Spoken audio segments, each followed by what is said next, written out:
J'ai toujours été fasciné par le monde de la chevalerie,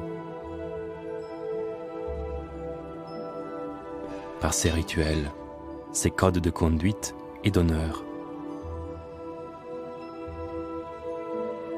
mais aussi par l'univers merveilleux qui l'accompagne.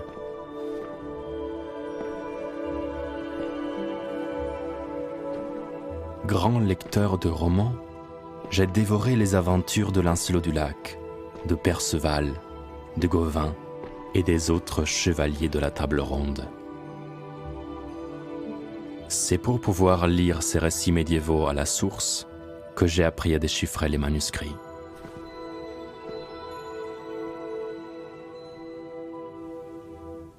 En faisant des recherches à la bibliothèque de l'Arsenal à Paris, je suis tombé sur un manuscrit du XVe siècle qui n'avait encore jamais été étudié. Merci. Je parcours cet ouvrage intitulé Les prophéties de Merlin. C'est un recueil de prédictions attribué au célèbre enchanteur. Soudain, je tombe sur une enluminure représentant un chevalier et un dragon. Or il est conte que Ségurant Librant, très bon chevalier, envoya ancien varlet à la cour louer Arthur. Qui est Ségurant? Ce chevalier dont je n'ai jamais entendu parler. Un chevalier de la table ronde? Je poursuis ma lecture.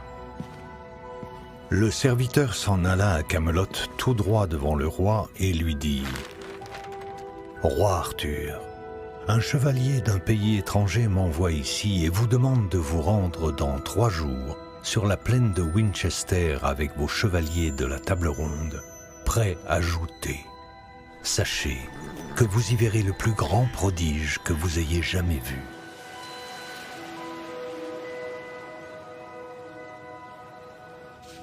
Incroyable.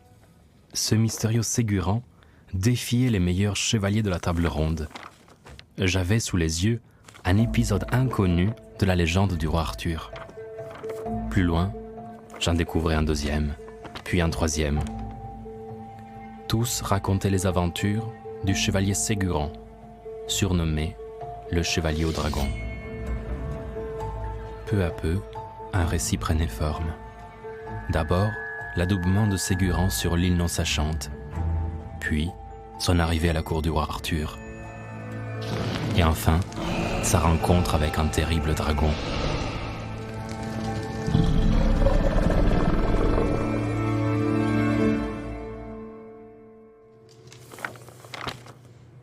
Qui est ce chevalier inconnu? D'où vient-il? Et quelle est sa place dans la légende des chevaliers de la table ronde?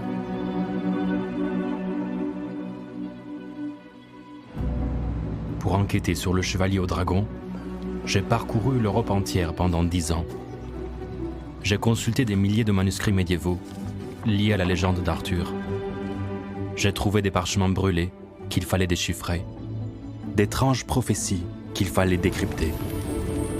Je suis parti sur les terres des légendes celtes et des sagas vikings. Plus j'avançais, plus la quête devenait impossible. Le chevalier au dragon est devenu une obsession. Il fallait à tout prix que je trouve la fin de l'histoire.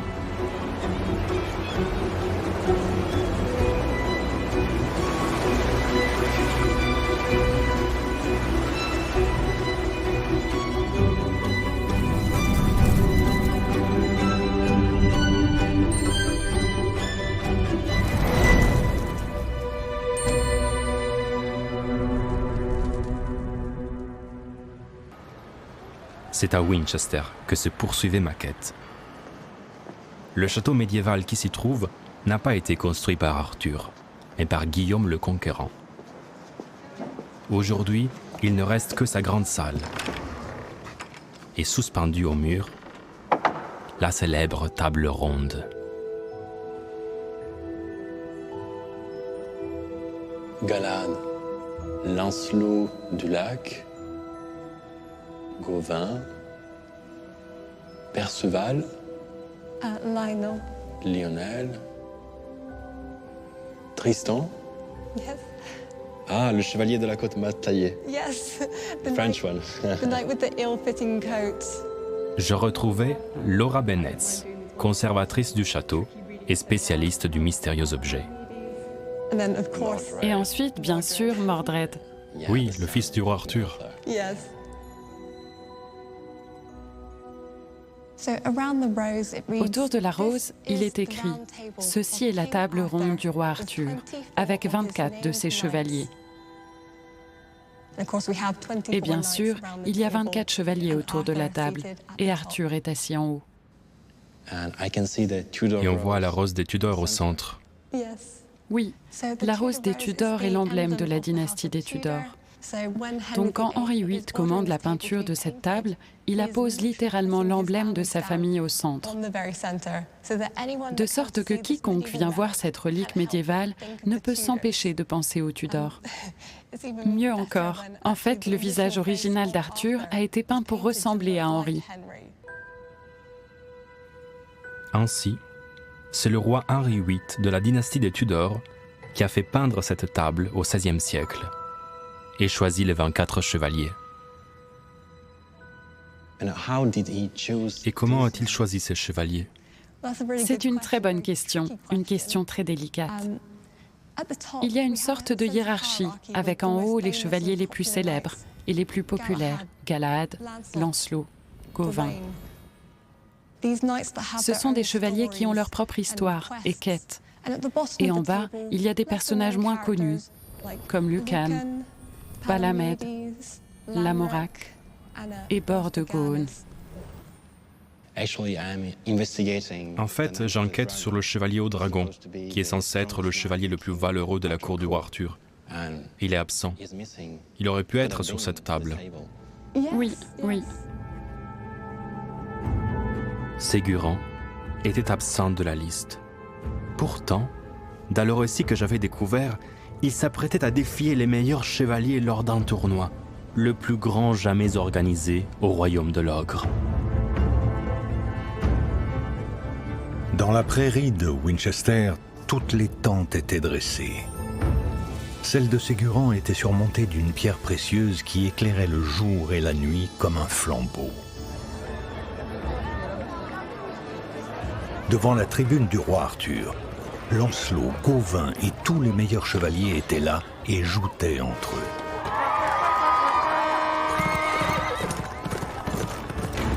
Soudain, Ségurant se mit à côté de la quintaine pour les défier au combat. Les chevaliers de la table ronde s'élancèrent vers lui. Ils brisèrent leurs lances sur son écu. Bientôt, il n'y eut plus aucun chevalier qui voulut se mesurer à lui. Pour sûr, murmurait-on dans les tribunes, ce doit être lui, le chevalier, qui trouvera le Saint Graal.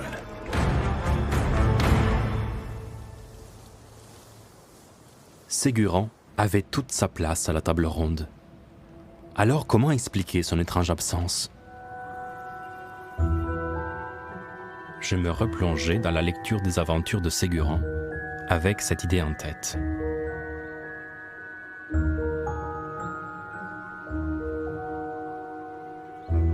Un nouveau personnage entrait en scène, la maléfique fée Morgane, démisseur du roi Arthur. Dans son château, la fée Morgane invoqua un diable d'enfer. Diable, quel est ton nom? Je m'appelle Lucifer, et on m'appelle Dragon, parce que j'engloutis les âmes des pécheurs. Pour sûr, il me fallait quelqu'un comme toi.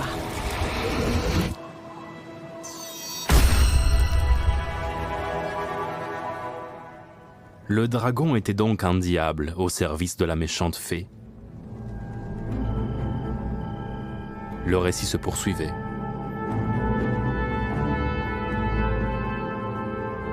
Morgane envoyait le dragon s'aimer la panique au tournoi de Winchester. Soudain, un mur de feu apparut. Que vous dire? Derrière les flammes se dressait un dragon hideux. Ségurant jura alors. Si je ne libère pas le royaume de l'ogre de ce dragon, je ne veux vivre un jour de plus. Puis il traversa le mur de feu. C'est alors qu'il oublia tout, lui-même et les autres, sauf le dragon, qui devint sa seule obsession. Mais il ne pouvait pas le tuer, car il s'agissait d'un pur esprit. Et l'esprit, bon ou mauvais, ne meurt jamais. Morgane se présenta au roi. Sire, c'est une folie d'attendre ce chevalier. Tout ceci est le fruit d'un mauvais sort. Bientôt, il n'y eut plus personne pour croire en l'existence de Ségurant et du dragon.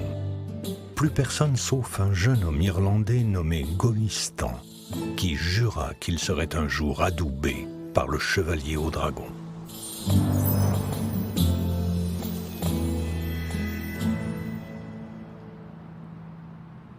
Je cherchais désespérément la suite. Mais le récit s'arrêtait là. J'avais achevé ma lecture du manuscrit. Mais à la fin du texte, je remarquai un détail. La dernière phrase restait en suspens. Pour tricher les hommes, leur donnera la maladie de Lazare. Et si le manuscrit était incomplet? Et s'il y avait une suite à chercher? Pour en avoir le cœur net, il fallait que je rentre à Paris.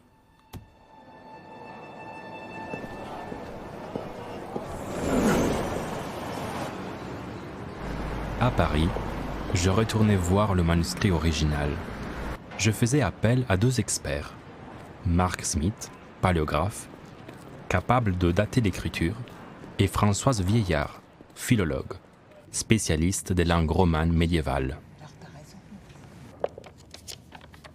L'histoire de Ségurant commence ici. Where fut ainsi comme la vraie histoire le témoigne.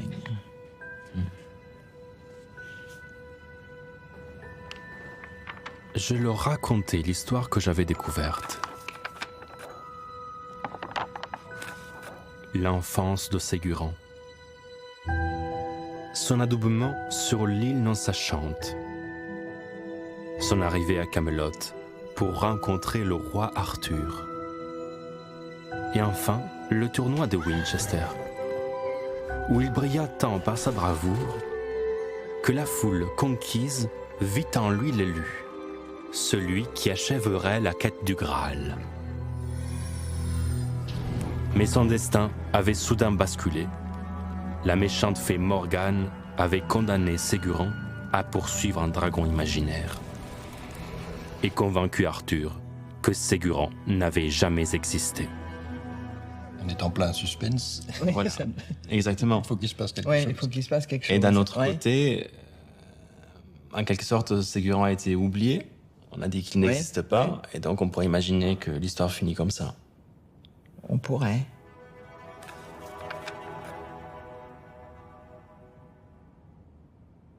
Ici, ça s'arrête au milieu d'une phrase. Pour tricher les hommes, leur donnera la maladie de Lazaron. Et après, si on tourne, il n'y a plus rien. Est-ce que vous pensez que j'ai des chances de trouver les autres morceaux de cette histoire ou... Il faut fouiller dans toutes les bibliothèques du monde.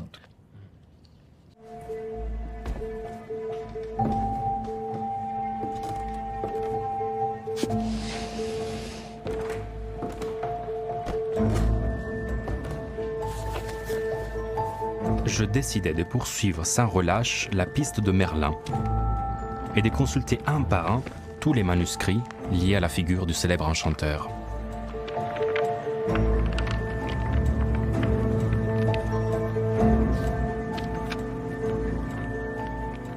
Merlin. Les manuscrits sont souvent des copies de copies. Peut-être que plusieurs copies contenaient différentes parties de l'histoire, et qu'en consultant une par une toutes les copies, il était possible de tomber sur la suite de l'histoire. Je parcourais des centaines de manuscrits, sans rien trouver.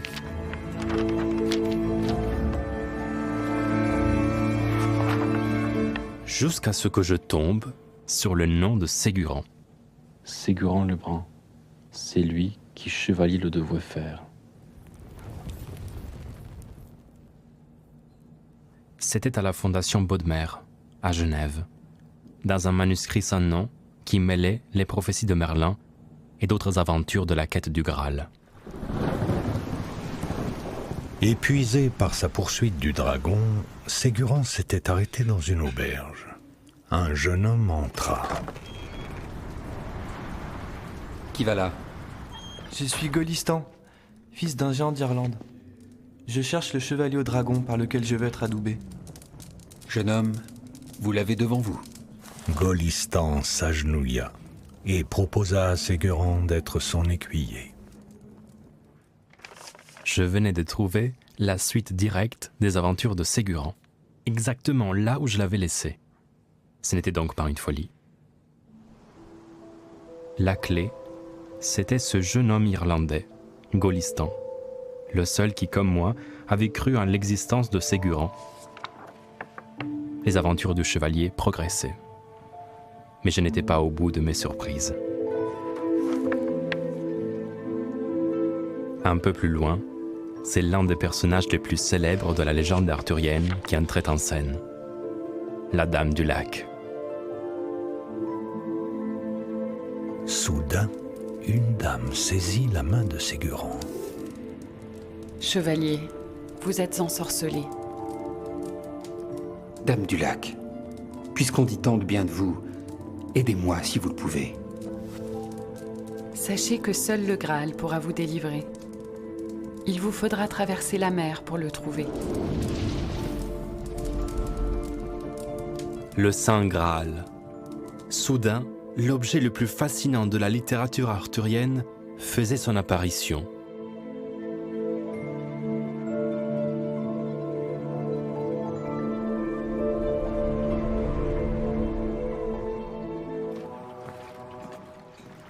Ségurant était-il l'élu qui trouverait le Graal? Il fallait continuer à chercher ailleurs, en consultant tous les manuscrits liés au Saint Graal. Les chances étaient maigres, et le champ de recherche immense.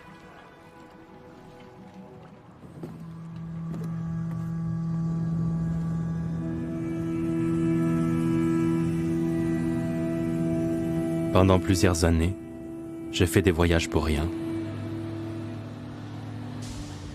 J'ai visité des centaines de bibliothèques à la recherche de Ségurant, sans rien trouver.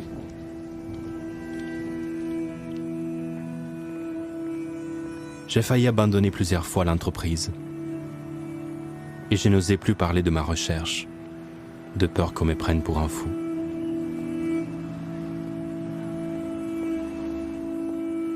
Seul dans ma quête impossible, obsédé par un roman qui avait sans doute disparu, je m'identifiais de plus en plus au chevalier au dragon, condamné à poursuivre une chimère.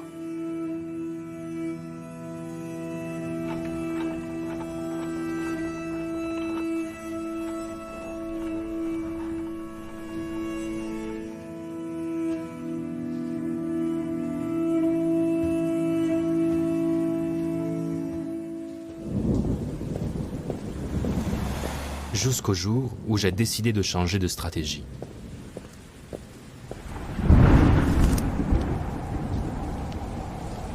Si je voulais trouver quelque chose, il fallait consulter le manuscrit que personne n'avait regardé. C'était là ma quête.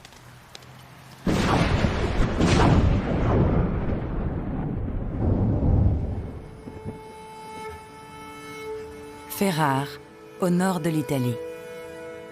En 1536, la foudre s'abat sur l'une des tours du château où se trouve la bibliothèque de la très riche famille d'Este. Elle s'écroule, emportant avec elle des centaines de manuscrits.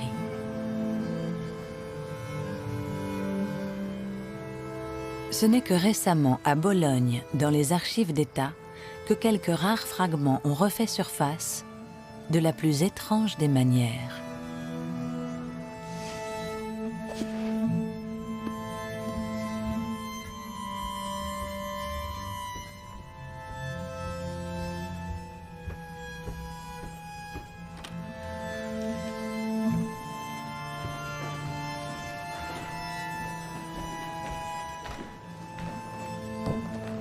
L'archiviste Massimo Giansante m'avait préparé une sélection de fragments très abîmés.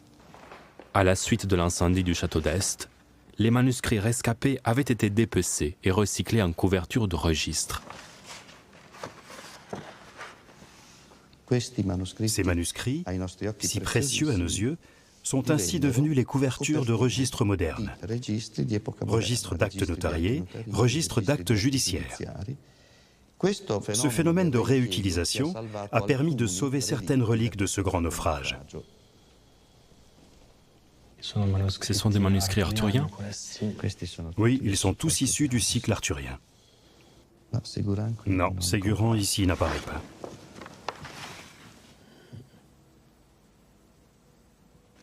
Le texte est très effacé. Oui, c'est très effacé. Il nous faudrait la lampe de Wood. Avec les rayons ultraviolets. Tout à fait.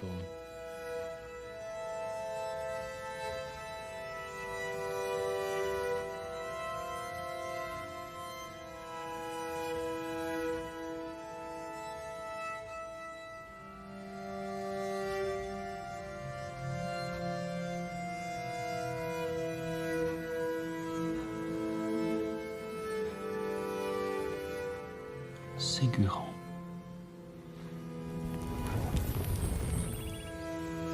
Dans une forêt, Ségurant rencontra la plus belle demoiselle au monde. Sa beauté était telle que toute la forêt resplendissait autour d'elle. Et quand elle comprend que c'est Ségurant le meilleur chevalier au monde, il lui plaît beaucoup.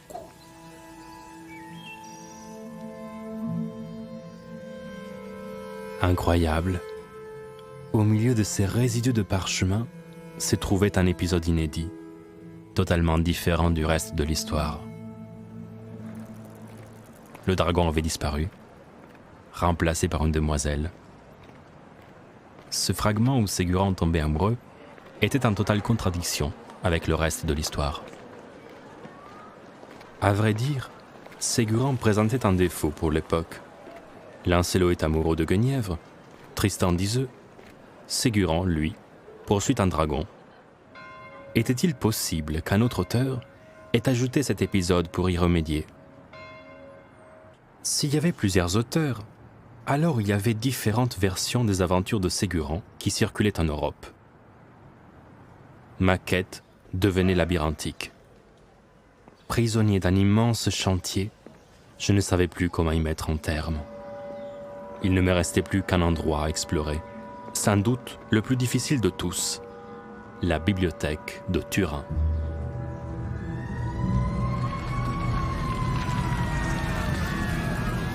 Turin, la nuit du 25 janvier 1904. Un terrible incendie ravage la Bibliothèque nationale universitaire. Le feu se propage comme une traînée de poudre et les pompiers, arrivés sur le tard, jettent les livres par les fenêtres pour tenter désespérément de les sauver des flammes.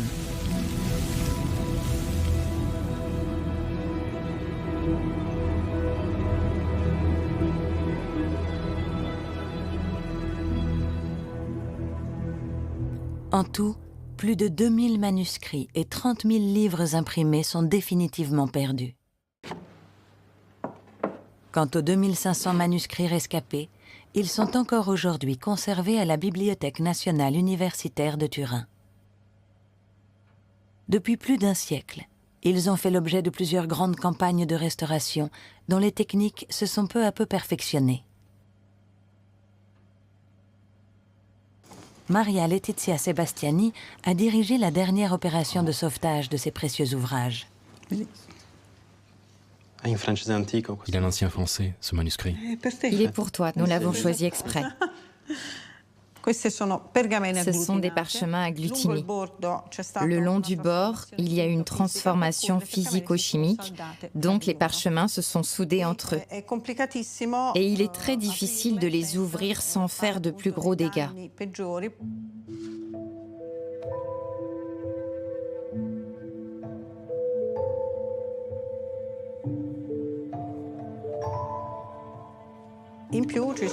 En outre, il y a des fragments qui sont très difficiles à identifier parce qu'il s'agit de minuscules fragments.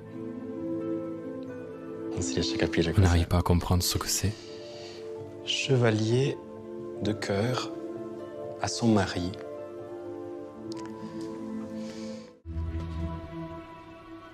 Je parcourais des dizaines de manuscrits brûlés jusqu'à tomber sur le premier volume d'une immense compilation de romans qui datait de la fin du Moyen Âge.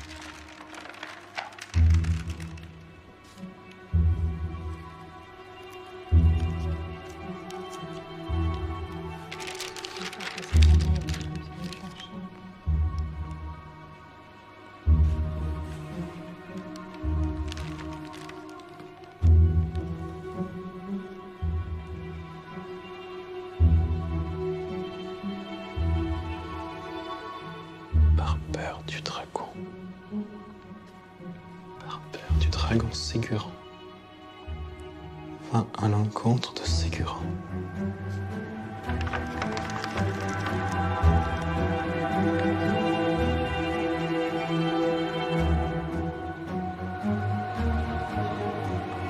Était-ce le combat de Ségurant avec le dragon ?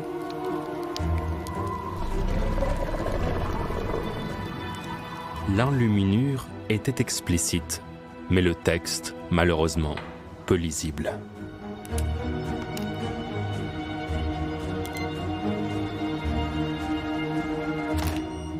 Le problème est qu'ici l'encre a traversé la page et que le texte est donc illisible. Illisible.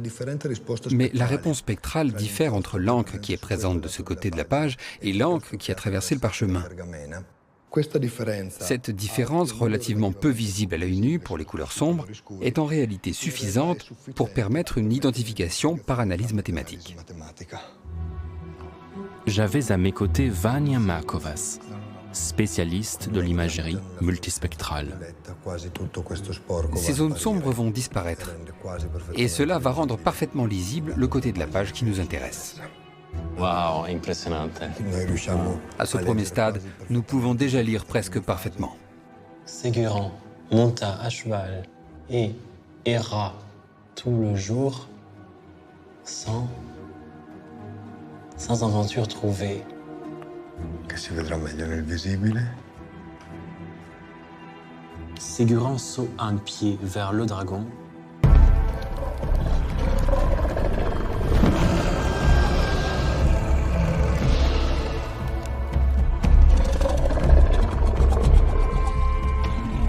Le dragon crache sur lui de toutes ses forces. Projeté au sol, Ségurant lâche son épée. Il aperçoit sa lance qui gisait à terre et s'en saisit. Il vise le dragon au milieu de la gorge et le transperce. Terrassé par la douleur, le dragon pousse un dernier cri et s'effondre de tout son long.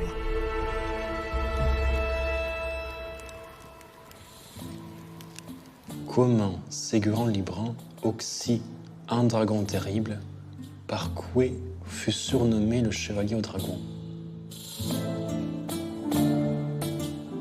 J'avais trouvé la fin de l'histoire. Ségurant tuait le dragon. Il se libérait ainsi du mauvais sort, et me libérait moi aussi de cette quête sans fin. Avec ce dernier épisode, les aventures de Ségurant devenaient un véritable roman.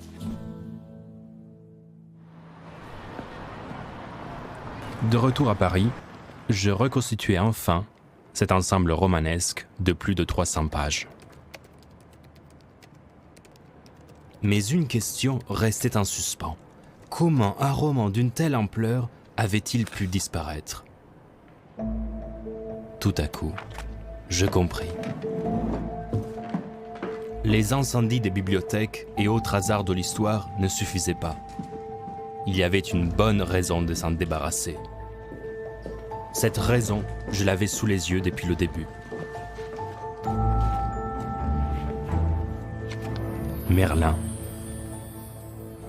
Ce devin sulfureux, porteur d'hérésie, fils du diable et d'une vierge. L'Église de Rome avait condamné ces prophéties dans son index des livres interdits et enterré par là même les aventures du chevalier au dragon.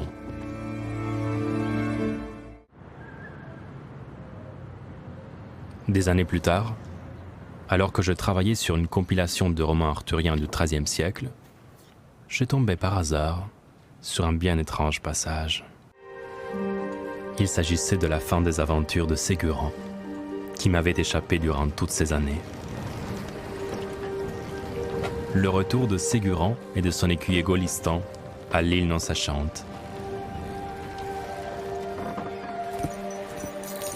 Comme Ulysse, à la fin de l'Odyssée, Ségurant rentrait chez lui, sur son île natale.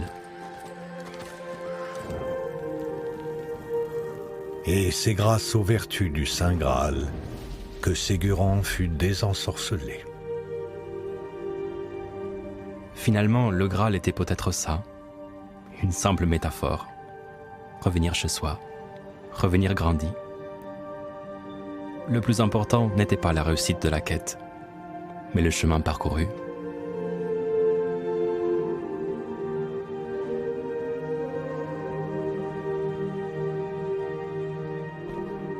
La quête d'Emmanuel et Arioli pour reconstituer les aventures du chevalier au dragon a duré 10 ans. Ce roman oublié sommeillait depuis plus de 7 siècles, dispersé dans 28 manuscrits médiévaux. Aujourd'hui publié, il retrouve sa place dans l'histoire du roman européen et révèle un chapitre inédit de la légende d'Arthur et de ses chevaliers.